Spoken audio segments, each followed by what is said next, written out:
We're seeing organized retail crime everywhere. Retail thieves can strike at any moment and can especially take advantage of the busy holiday season to cash in big time. Anything that people can go in and take high volumes or high resale value items from and resell those, that's where they're targeting mostly. The National Retail Federation estimates businesses nationwide lost as much as $100 billion to retail crime last year.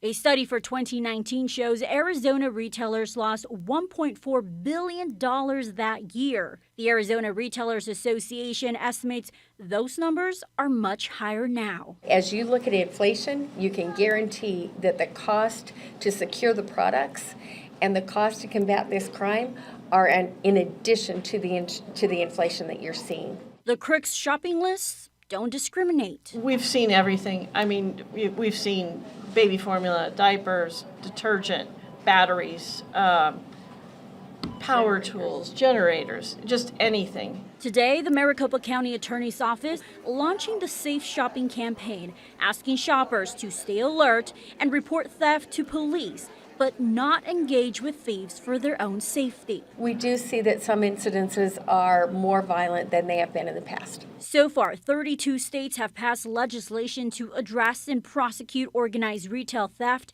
at a higher level than your average shoplifter. Arizona is one of them, but Mitchell says she's working to implement changes in our state to tack on harsher punishments for repeat offenders. They should not be treated as new to the criminal justice system. They should be punished and held accountable for all the damage they've been doing.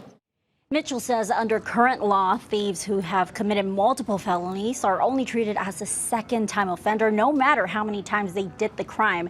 And she is going to ask the legislature to change that law to go after repeat offenders with bigger penalties. Live in the newsroom, Casey Torres, Arizona's Fan.